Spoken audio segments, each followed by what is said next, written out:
होता रहे।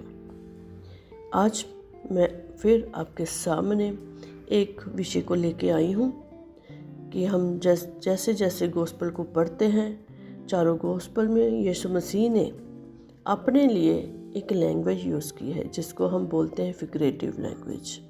जैसे कि उसने बोला, जीवन की रोटी मैं हूँ, जीवन का जल मैं हूँ, सच्ची दाखलता मैं हूँ, अच्छा चरवाहा मैं हूँ, द्वार मैं हूँ। ऐसे बहुत सारे शब्द यीशु मसीह ने इस्तेमाल किए। क्या आप जानते हो कि यीशु मसीह ने ये शब्द क्यों इस्तेमाल किए? क्यों वो हमें अपने आप को इन चीज़ों में रख के बताना चाहता है? क्या ज़रूरत थी यीशु मसीह को हमें ऐसे बताने के लिए? क्यों कहता है कि मैं दाखलता हूँ? कि यीशु मसीह दाखलता है? नहीं, वो सच्चा और जिंदा परमेश्वर है।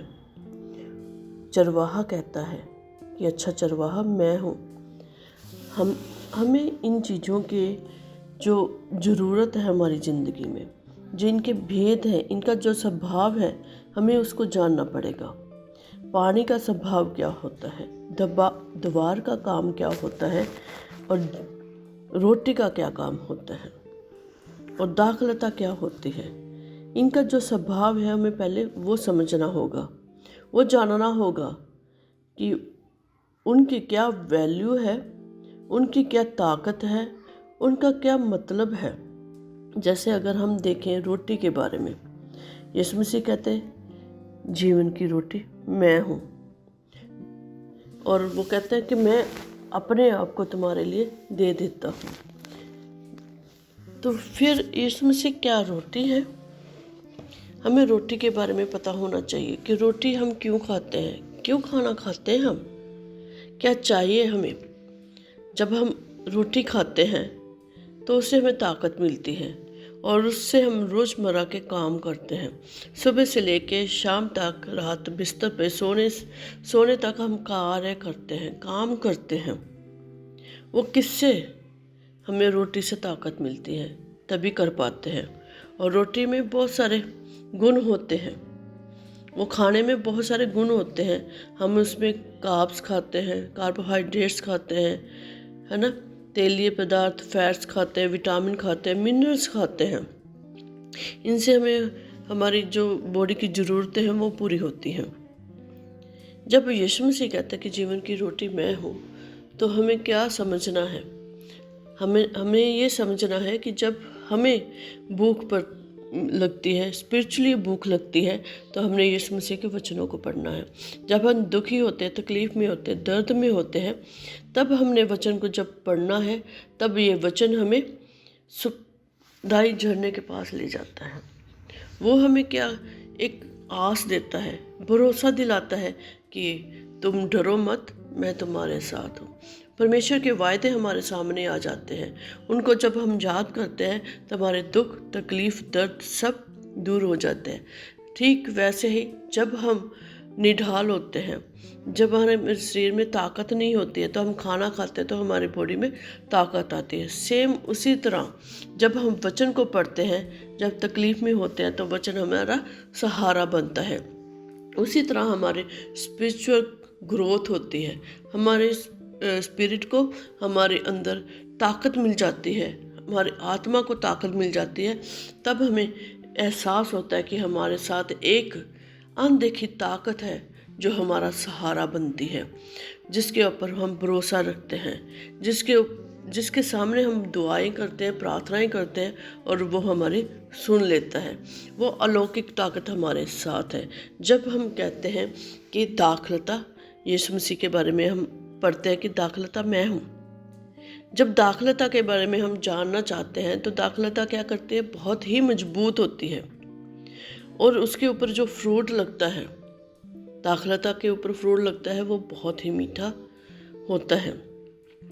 उसका मौसम होता है उसका।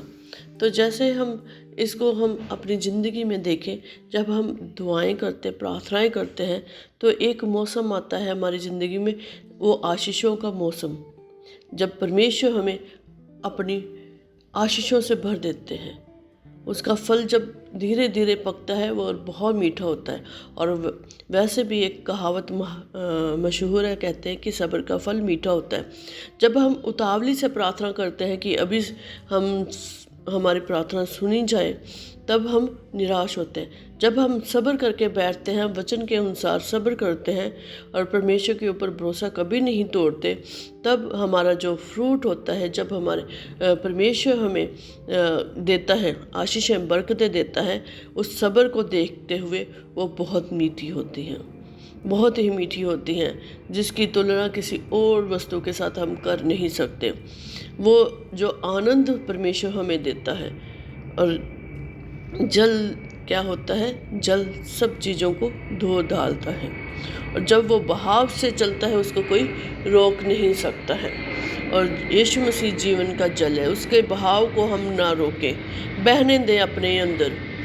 जब वो चलता है उसको कोई भी नहीं रोक पाता। हम देखते हैं थोड़े पानी को तो हम समेट लेते हैं, हम बोतल में डाल सकते हैं, हम गिलास में डाल सकते हैं। जब बहुत ज़्यादा पानी होता है उसको कोई भी किनारा रोक नहीं पाता है। ऐसे ही हम परमेश्वर के वरदानों को अपने अंदर रोकने न दें, उसको ना रोकें, बहने दें, क्योंकि उसने हमें बहने के लिए दिया है कि ताकि जहाँ जहाँ ये जाए, जहाँ जहाँ हम इसको बहने दें, वहाँ वहाँ सब कुछ साफ होता जाए। अच्छा चरवाहा अपनी भेड़ों के लिए अपनी जान दे देता है।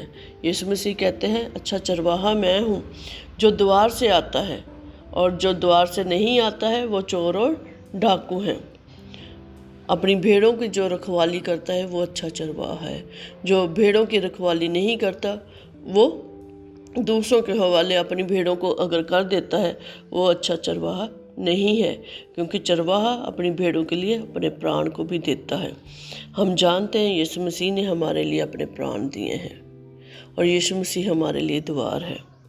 वो द्वार जो परमेश्वर के सिंहासन के पास ले जाता है, परमेश्वर के पास खुलता है वो द्वार। यीशु मसीह हमारे लिए वो रास्ता है, वो रास्ता है जो जिसके ऊपर हम चल के परमेश्वर के पास पहुंचेंगे। यीशु मसीह हमारे लिए मेल कराने के लिए यहाँ पे आया, उसने हमारे पापों को धो डाला। आइए हम इन शब्दों को पहले गहराई से समझें, फिर हम जब वचनों को पढ़ेंगे तब हमें समझ आएगा कि यीशु मसीह क्यों कहते हैं कि मैं चरवाहा हूँ, मैं द्वार हूँ, मैं जल हूँ, मैं रोटी हूँ, मैं दाखलता हूँ। ऐसी बहुत सारी चीज़ें यीशु मसीह ने हमें बताई हैं और बोली हैं। और आप सबके सामने मैं ये निवेदन रखना चाहती हूँ, आप इन चीज़ों को समझें पहले, जाने पहले, तभी हम परमेश्वर को स्पिरिचुअली समझ सकेंगे। स्पिरिचुअली ग्रोथ हमारी अच्छी हो पाएगी जब इन चीज़ों का मतलब हमारी ज़िंदगी में पूरा हो जाएगा, समझ जाएंगे हम। इन शब्दों के साथ आप सबको जय मसीह की, खुदा सबको बड़ी आशीष और बरकत दे। आमीन।